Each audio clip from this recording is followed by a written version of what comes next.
Mpendwa msikilizaji, katika kipindi chetu cha kwanza tulifafanua plastiki, vyombo vya plastiki na tabia ya plastiki, hasa ile tabia ya kutokuoza kwa mapema.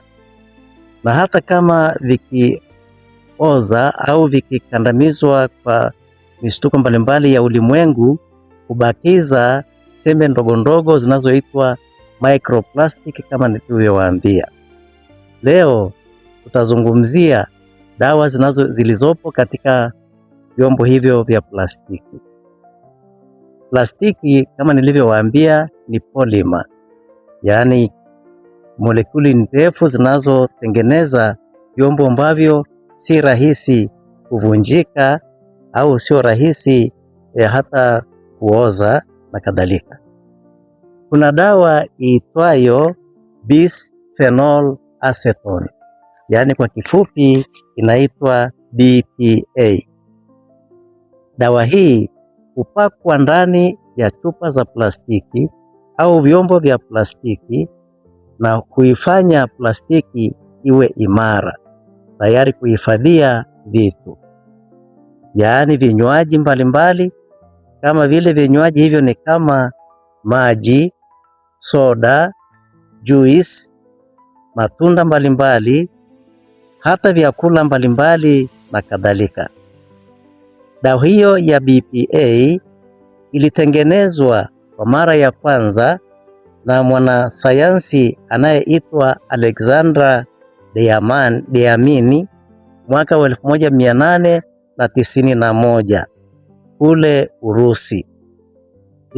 Alitengeneza tu katika ugunduzi wa kawaida wa kisayansi au chemical reactions zinazoitwa, na kujaribu kuona itatokea zao gani katika hiyo reaction, ndipo ikatokea hilo zao la BPA.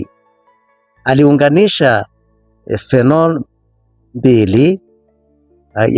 mbili pamoja na acetone moja, ndio akapata bisphenol acetone. Mwaka wa 1957 kwa mara ya kwanza iliwekwa kwenye vyombo vya plastiki na kupakwa ndani ya makopo ya kuhifadhia vinywaji kama vile bia, soda, juice, matunda na vyakula mbalimbali vya makoponi. Dawa hii ina kazi mbili kubwa. Kazi ya kwanza ni kuimarisha chombo cha plastiki kiwe imara, kiweze kusimama. Kwa vingine, chombo hicho bila dawa hiyo huwa teketeke na hakiwezi kusimama vizuri, inakuwa kama mpira hivi. Na kazi ya pili ni kuzuia msuguano kati ya chombo chenyewe na kilichohifadhiwa ndani yake, ambacho huweza kusababisha kuoza kwa kopo au kutoboka kwa njia ya kutu. Kwa bahati mbaya, hiyo BPA ikipakwa, inatakiwa chombo hicho kitumike katika joto fulani. Joto hilo likizidi, hiyo BPA kuyeyuka na kuingia ndani ya vyakula au vinywaji vilivyopo. Mlaji au mnywaji anapotumia kilichopo ndani ya chupa hizo au kopo hilo, dawa hiyo huingia mwilini mwake. Madhara ya BPA mwilini ni mengi. Mwaka 2008 utafiti ulifanywa na wataalamu mbalimbali duniani na kugundua kwamba BPA ina madhara katika mwili.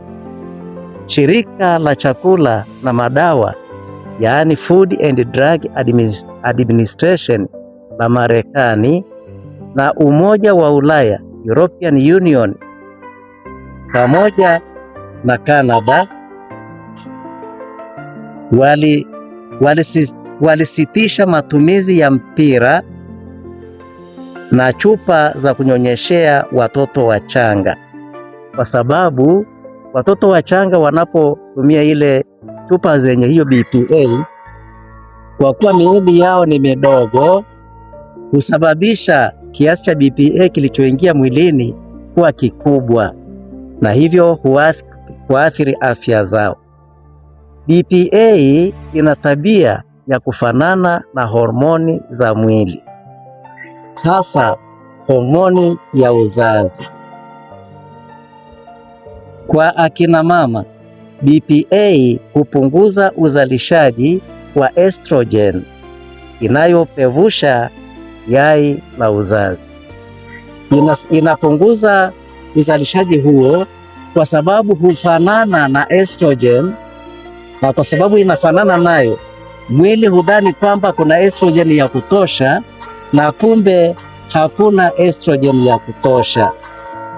Hivyo yai huchelewa sana, na siku za akina mama zinapotoshwa haziji kwa wakati au zinakosekana saa ingine kabisa. Saa ingine haziji kwa uhakika, hujui ni lini zitatokea. Kwa hiyo siku zao zinapotoshwa. Pia BPA husababisha uzalishaji wa progesterone ambayo hutayarisha tumbo la uzazi kwa ajili ya kushikiza mimba. Hali hii husababisha watu kuzaa watoto wachache au wakati mwingine husababisha utasa kwa akina mama au ugumba kwa wanaume. Kwa akina baba, BPA huzuia uzalishaji wa testosterone ambayo ina kazi yake ya kuzalisha mbegu za uzazi za kiume, na hivyo husababisha sperm zinazozalishwa au mbegu za kiume zinazozalishwa kuwa chini. Kunapatikana na kitu kinachoitwa low sperm count. Sababu huingilia uzalishaji wa testosterone ya kutosha.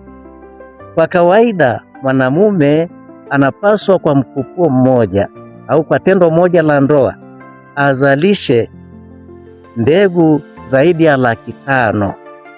Lakini BPA ikiwepo, idadi hiyo hupunguzwa hadi kufikia 30,000 tu.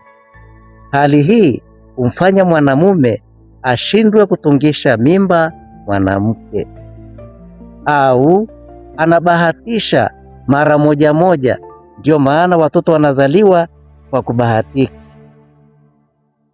Hali hii husababisha migogoro katika ndoa, migogoro isiyoisha. Hivyo natoa wito kwamba matumizi ya plastiki yakiweza kuepukwa au yatumike kadiri inavyoelekezwa katika vyombo vyenyewe, matatizo hayo ya uzazi yangeweza kupungua, hasa kama homoni hiyo hiyo dawa ya BPA itapungua mwilini. Homoni nyingine za mwili zinaingiliwa vile vile. Mfano, homoni ya thyroid inayozuia goita ikiingiliwa, watu hupatwa na ugonjwa wa kuvimba shingo naitwa goita, na kusababisha matumizi ya madawa na chumvi yenye iodine, yani iodized salt, kuhitajika.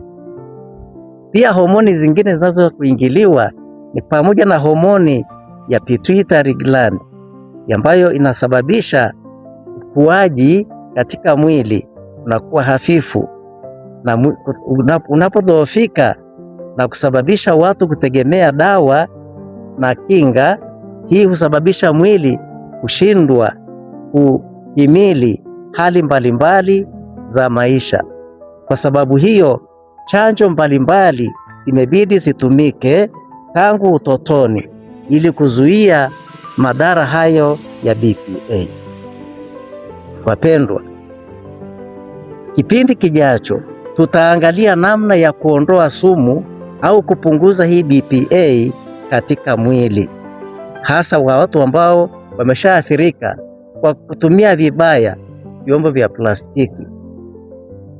Kwa leo naomba tutaishia hapa, lakini tutaendelea kuangalia kipindi kijacho tiba ya kuondoa sumu mwilini, na mimi Jina langu naitwa Padre Wilhelm Malasi ninayekuletea kipindi hiki. Karibu kipindi kijacho, tuendelee kuelimishana. Asanteni sana. Mpendwa msikilizaji, nitaomba uandike tu komenti hapo chini kuhusu ni jambo gani umesikia kwa mara ya kwanza na limekushangaza katika kipindi cha leo, kwa ajili ya manufaa ya wasikilizaji na watazamaji wengine. Basi naomba usubscribe ili uweze kuona kipindi, uwe wa kwanza kuona kipindi kijacho, na vile uweze kulike na kushare na wengine kuhusu mazungumzo haya. Asante sana.